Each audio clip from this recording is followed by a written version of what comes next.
ಮುನ್ನಡೆಸ್ತಾ ಇರ್ತಕ್ಕಂಥ ಒಂದು T V ಮಾಧ್ಯಮದ ಮುಖ್ಯಸ್ಥರು ಈ ಮಾತನ್ನು ಹೇಳಿದಾಗ ನನಗೆ ನಮ್ಮ ಬಗ್ಗೆನೇ ಭಾಳ ಹೆಮ್ಮೆ ಆಯಿತು.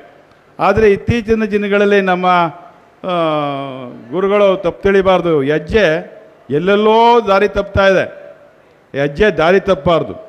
ನಮ್ಮ ಬಾಲಗಂಗಾಧರ ಸ್ವಾಮಿಗಳು ಒಂದು ಹೆಜ್ಜೆಯನ್ನು ಹಾಕ್ಕೊಟ್ಟಿದ್ದಾರೆ. ಎಲ್ಲರನ್ನ ವಿಶ್ವಾಸಕ್ಕೆ ಪಡೆದು ಎಲ್ಲರೆಲ್ಲ ಭಾವೈಕ್ಯತೆಯಿಂದ ಕೊಂಡು ಬಡವನಿಗೂ ಮತ್ತು ಯಾವುದೇ ವ್ಯತ್ಯಾಸ, ಶ್ರೀಮಂತರ ಮಧ್ಯೆ ವ್ಯತ್ಯಾಸ ಇಲ್ಲದ ರೀತಿ ಅವ್ರು ಹೆಜ್ಜೆನ ಹಾಕಿದ್ದಾರೆ. ಆ ಹೆಜ್ಜೆ ಅಳಿಸೋಗಬಾರ್ದು. ಈ ಮಠ ಬಡವರಿಗೆ ಯಾರು ನೊಂದೋನ್ ಬರ್ತಾನೆ, ಯಾರು ಹಸ್ತೋನ್ ಬರ್ತಾನೆ, ಯಾರು ಇಲ್ಲೋದನ್ನು ಬರ್ತಾನೆ, ಅವನ್ನ ಕೈ ಹಿಡಿದು ಮುನ್ನಡೆಸ್ತಕ್ಕಂಥದ್ದಕ್ಕೆ ಶಕ್ತಿ ತುಂಬೋಗಿದ್ದಾರೆ. ಇವತ್ತು ನಮ್ಮ ಚುಂಚನಗಿರಿ ಮಠ ಏನು ಸಾಮಾನ್ಯವಾಗಿ ಬೆಳೆದಿಲ್ಲ, ದೇಶ ವಿದೇಶಗಳೆಲ್ಲ ಬೆಳೆದಿದೆ. ನಿಮಗೆ ಅದರ ಶಕ್ತಿ ಇದೆ. ಈ ಪ್ರಪಂಚದಲ್ಲೇ ಅತ್ಯಂತ ಹೆಸರನ್ನ ಮಾಡಿಸಿದ್ರಿ. ಯಾಕೆ ನೀವು ಇತ್ತೀಚೆಗೆ ನಿಮ್ಮ ನಡೆಗಳಲ್ಲಿ ಅಥವಾ ನುಡಿಗಳಲ್ಲಿ ಅಥವಾ ನಿಮ್ಮ ಹೆಜ್ಜೆಯಲ್ಲಿ, ನಾನು ಇತ್ತೀಚೆಗೆ ಭಾಳ ಮನಸ್ಸಿಗೆ ನೋವಾಗಿ ಹೇಳ್ತಾ ಇದ್ದೇನೆ, ತಾವು ತಪ್ಪು ತಿಳಿಬಾರ್ದು, ಆದರೆ ಹೇಳಲೇಬೇಕಾದಂಥ ಸಂದರ್ಭ ಅಂತೇಳಿ ನಾನು ಈ ಮಾತನ್ನು ಹೇಳ್ತಾ ಇದ್ದೇನೆ. ನಮ್ಮ ಮಠ ಅನ್ನುವಂಥ ಇದು ಸದ್ಭಾವನೆ ಎಲ್ಲರಲ್ಲಿದೆ. ನಾವು ಜಾತ್ಯತೀತವಾಗಿ ಬೆಳೆದವರು. ಈ ಮಠ ಎಲ್ಲರನ್ನ ಪ್ರೇಮಿಸ್ತಕ್ಕಂಥದ್ದು. ಒಕ್ಕಲಿಗರ ಮಠ ಒಕ್ಕಲಿಗ ಇದ್ದು ನಿಂತರೆ ಈ ದೇಶವನ್ನು ಮುನ್ನಡೆಸ್ತವರು. ಈ ದೇಶದ ಎಲ್ಲ ಜಾತಿ ವರ್ಗದವ್ರನ್ನ ಒಂದು ತೆಕ್ಕೆಗೆ ತೆಗೆದುಕೊಂಡು ಎಲ್ಲರಿಗೆ ಸಹಾಯ ಮಾಡಿದಂಥ ಕೀರ್ತಿ ಈ ಒಕ್ಕಲಿಗರ ಸಂಸ್ಥಾನಕ್ಕಿದೆ ಅನ್ನುವಂಥ ಮಾತನ್ನು ನಾನು ಈ ಸಂದರ್ಭದಲ್ಲಿ ಹೇಳ್ತೇನೆ. ಅದ್ರ ಕೀರ್ತಿ ನಿಮಗೆ ಸಲ್ಲಬೇಕು, ಅದ್ರ ಹೆಸರು ನಿಮ್ಗೆ ಬರಬೇಕು. ಯಾವುದು ಇವತ್ತು ಅಂತಾರಾಷ್ಟ್ರೀಯ ಮಟ್ಟದಲ್ಲಿ ಯಾರು ಈ ರಾಷ್ಟ್ರೀಯ ಮಾಧ್ಯಮದ ಮುಖ್ಯಸ್ಥರುಗಳನ್ನ ಮಾತನಾಡ್ತಾರೆ ಅವ್ರಿಗೆ ನೀವು ವಸ್ತು ಆಗಬಾರ್ದು ಅನ್ನುವಂಥ ಮಾತನ್ನು ಹೇಳಿ ನನ್ನ ಮಾತಿಂದ ತಮ್ಮ ಮನಸ್ಸಿಗೆ ನೋವಾಗಿದ್ದು ದಯಮಾಡಿ ಕ್ಷಮೆ ಕೇಳ್ತಾನೆ. ಯಾಕೆಂದರೆ ಹೇಳಬೇಕಾದಂಥ ಸಂದರ್ಭ ಇದೆಲ್ಲ ನೀವೇ ಬಂದು ಹೇಳ್ಬೋದಾಗಿತ್ತು ಅಂತ ಒಂದು ಅನಿಸ್ಬೋದೇನೋ. ನಾನು ಮಠಗಳಿಗೆ ಹೋಗ್ತಕ್ಕಂಥದ್ದು ಭಾಳ ಕಡಿಮೆ. ಮಠಗಳಿಗೆ ಗುರುಗಳಿಗೆ ನನ್ನ ಸೇವೆಯನ್ನು ಮಾಡಬೇಕು, ಕೆಲಸ ಬಂದಾಗ ಕೆಲಸ ಮಾಡ್ತಕ್ಕಂಥದ್ದು.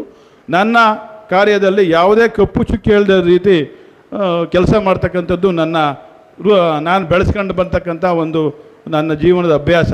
ಇವತ್ತು ನನ್ನ ಆರೋಗ್ಯ ಸರಿ ಇಲ್ಲ, ಆದರೆ ನಾನು ಇಲ್ಲಿ ಬರಲಿಲ್ಲ ಅಂತ ಹೇಳಿದ್ರೆ ತಪ್ಪು ಮಾಹಿತಿ ಹೋಗ್ತದೇನೋ, ತಪ್ಪು ಮಾಹಿತಿ ಬರ್ತದೆ ಗ್ಯಾರಂಟಿಯಾಗಿ ಅನ್ನುವಂಥ ಮಾತನ್ನು ಬಂದೇ ಬರ್ತದೆ ಅಂಥೇಳಿ ನಮ್ಮ ತಾಯಿಯವರಲ್ಲಿ ನಿನಗೆ ಎಷ್ಟೇ ಕಷ್ಟ ಆಗ್ಬೋದು, ಏನಾರ ಆಗ್ಬೋದು ಮಗನೇ, ಏನೂ ಆಗೋದಿಲ್ಲ, ಹೋಗಿ ಕೂತ್ಕೋ, ಗುರುಗಳವರೇ ಕಾಪಾಡ್ತಾರೆ ನನ್ನ ಮಗನೇ ಅಂತ ಬೈದು ಕಳಿಸು.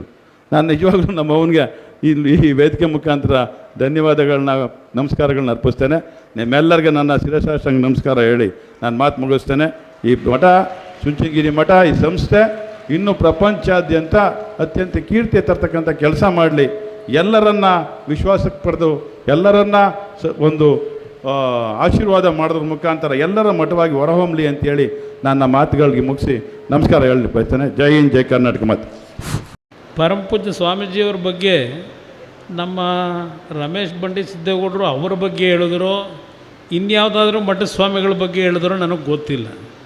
ನಾವುಗಳು ಪರಮಪೂಜ್ಯ ಸ್ವಾಮೀಜಿಯವರಿಗೆ ನಿಮ್ಮ ಆದಿ ಸರಿ ಇಲ್ಲ, ಸರಿಪಡಿಸ್ಕೊಳ್ಳಿ ಅನ್ನೋ ಮಟ್ಟಿಗೆ ನಾವು ಬೆಳೆದು ಬಿಟ್ಟಿದ್ದೀವಿ ಅಂದರೆ ಅಲ್ಲಿಗೆ ನಾನು ಏನು ಹೇಳಬೇಕು ಗೊತ್ತಿಲ್ಲ. ಇವತ್ತು ಪರಮ ಪೂಜ್ಯರ ನಡವಳಿಕೆ ಈಗ ನಾನೇ ಒಪ್ಕೋತೀನಿ ಸಾರ್ವಜನಿಕವಾಗಿ. ಒಂದು ಬಾರಿ ಪರಮ ಪೂಜ್ಯ ಸ್ವಾಮೀಜಿಯವರು ಈಗಿನ ರಾಜ್ಯದ ರಾಜಕಾರಣದಲ್ಲಿ ಒಂದು ಮಾತು ಹೇಳಿದ್ರು, ಯಾರೋ ಒಬ್ಬರನ್ನ ಮುಖ್ಯಮಂತ್ರಿ ಮಾಡಬೇಕು, ನಮ್ಮ ಸಮಾಜ ಅದಕ್ಕೆ ತಯಾರಾಗ್ತೀವಿ ಅಂತ. ನಾನು ಆ ಸಂದರ್ಭದಲ್ಲಿ ಸ್ವಾಮೀಜಿಯವ್ರಿಗೆ ಹೇಳಿದೆ. ಏಕೆಂದರೆ ಅವರ ಮಾತನ್ನು ಹೇಳಿದಾಗ ಮತ್ತೊಂದು ಸಮಾಜಕ್ಕೆ ಸೇರಿದಂಥ ಸ್ವಾಮಿಗಳು ನಮ್ಮ ಸ್ವಾಮಿಗಳ ಬಗ್ಗೆ ಲಘುವಾಗಿ ಮಾತನಾಡೋದು. ನಾನು ಒಂದೇ ಮಾತು ಹೇಳಿದೆ, ನಮ್ಮ ಸ್ವಾಮೀಜಿಯವರ ವ್ಯಕ್ತಿತ್ವ ಎಲ್ಲೋ ಇದೆ. ಅವರ ಬಗ್ಗೆ ಟೀಕೆ ಮಾಡ್ತಕ್ಕಂಥ ಸ್ವಾಮೀಜಿಗಳ ವ್ಯಕ್ತಿತ್ವಕ್ಕೂ ನಮ್ಮ ಸ್ವಾಮೀಜಿಯವರ ವ್ಯಕ್ತಿತ್ವಕ್ಕೂ ಯಾವುದೇ ರೀತಿಯ ತಾಳ್ಮೇಳಗಳಿಲ್ಲ. ಆ ಹಿನ್ನೆಲೆಯಲ್ಲಿ ನಾನು ಪರಮ ಪೂಜ್ಯರಿಗೆ ಹೇಳಿದೆ, ಬುದ್ಧಿ ನೀವು ಯಾವುದೇ ಕಾರಣಕ್ಕೂ ಯಾರಿಗೇ ಆಗಲಿ ರಾಜಕೀಯವಾಗಿ ನಾನು ಇಂಥವ್ರಿಗೆ ಬೆಂಬಲ ಕೊಟ್ಟಿದ್ದೇನೆ ಅಂತಕ್ಕಂಥದ್ದು ಎಲ್ಲೂ ನೀವು ಹೇಳಬಾರ್ದು ಅಂತಕ್ಕಂಥದ್ದು ನಾನೇ ಹೇಳಿದ್ದೇನೆ. ಅದು ನಾನು ಸಹ 2 ಬಾರಿ ಮುಖ್ಯಮಂತ್ರಿಯಾಗಿ ತಪ್ಪುಗಳನ್ನು ಮಾಡಿದೆ, ನಾನು ತೆಗೆದ್ರು. ಆಗ ನಾನು ಸ್ವಾಮೀಜಿಯವ್ರ ಹತ್ರಕ್ಕೆ ಹೋಗಿ ನಾನು ಬುದ್ಧಿ ನೀವು ನನ್ನ ಪರವಾಗಿ ನಿಲ್ತಿರೋ ಇಲ್ವೋ ಅಂತ ಕೇಳಿದ್ನ. ಅದು ಸ್ವಾರ್ಥ ಆಗ್ತದೆ. ಪರಮ ಪೂಜ್ಯರು ಅವರ ಒಂದು ನಡವಳಿಕೆಯನ್ನು ನಾನು ಹತ್ತಿರದಿಂದ ಗಮನಿಸಿದ್ದೇನೆ. ನಾವು ಯಾರೂ ಅವರನ್ನು ದುರುಪಯೋಗ ಪಡಿಸ್ಕೋಬಾರ್ದು. ನಾನು ಕೊನೆಗೆ ಸ್ವಾಮೀಜಿಯವ್ರ ಮನಸ್ಸಿಗೆ ಅದು ನೋವಾಗಿದ್ದರೆ ದೇವೇಗೌಡರು ಒಂದು ಮಾತು ಹೇಳಿದ್ರು ನನಗೆ, ಪರಮ ಪೂಜ್ಯರ ಬಗ್ಗೆ ನೀನು ಮಾತನಾಡಬಾರ್ದಾಗಿತ್ತು. ಅವರ ವ್ಯಕ್ತಿತ್ವ ನನಗೆ ಗೊತ್ತಿದೆ. ನನಗೆ ಅವರಿವತ್ತು ಯಾವೊಂದು ರೀತಿಯ ವಿದ್ಯೆಯನ್ನು ಕಲ್ತಿದ್ದಾರೆ, ಅವರಲ್ಲಿರ್ತಕ್ಕಂಥ ಒಂದು ದೊಡ್ಡ ಮಟ್ಟದ ಒಂದು ವೈಜ್ಞಾನಿಕವಾದಂಥ ಮುಂದಾಲೋಚನೆಗಳು, ಅವರಲ್ಲಿರ್ತಕ್ಕಂಥ ಯಾವೊಂದು ಮುಂದಿನ ಪೀಳಿಗೆ ಯಾವ ರೀತಿ ಇರಬೇಕು ಅಂತಕ್ಕಂಥ ಜ್ಞಾನ ಏನಿದೆ, ನಾವು ಯಾರೂ ಅವ್ರಿಗೆ ಸರಿಸಾಟಿ ಆಗಲಿಕ್ಕಾಗೋದಿಲ್ಲ. ಅವ್ರ ಮನಸ್ಸಿಗೆ ನೋವು ಮಾಡಬಾರ್ದು ಅಂತಕ್ಕಂಥದ್ದು ಒಂದು ಮಾತು ದೇವೇಗೌಡರೇ ಹೇಳಿದ್ರು ನನಗೆ, ನಮ್ಮ ತಂದೆಯವರು. ನಾನು ಒಂದು ಬಾರಿ ಮಂಡ್ಯ ಸಭೆಯಲ್ಲಿ ಕ್ಷಮೆ ಕೇಳಿದೆ. ಬುದ್ಧಿಯವರೇ, ನಾನು ಏನಾದರೂ ಅವತ್ತು ಹೇಳಿದ ಮಾತಿಗೆ ನಿಮ್ಮ ಮನಸ್ಸಿಗೆ ನೋವಾಗಿದ್ದರೆ ನಾನು ಸಾರ್ವಜನಿಕವಾಗಿ ಕ್ಷಮೆ ಕೇಳ್ತೀನಿ. ನನಗೆ ನಮ್ಮ ಸ್ವಾಮೀಜಿಯವ್ರ ಬಗ್ಗೆ ಯಾವುದೇ ರೀತಿಯಲ್ಲಿ ಸಾರ್ವಜನಿಕವಾಗಿ ಯಾರೂ ನಮ್ಮ ಸ್ವಾಮೀಜಿಯವರು ತಪ್ಪು ಮಾಡಿದ್ದಾರೆ ಅಂತಕ್ಕಂಥ ಒಂದು ಬೆರಳು ತೋರಿಸ್ತಕ್ಕಂಥದ್ದು ಆಗಬಾರದು ಅನ್ನೋದಷ್ಟೇ ನನ್ನಲ್ಲಿರ್ತಕ್ಕಂಥ ಒಂದು ಸ್ವಾಮೀಜಿಯವ್ರ ಬಗ್ಗೆ ಗೌರವ ಇಟ್ಕೊಂಡಿರ್ತಕ್ಕಂಥದ್ದು.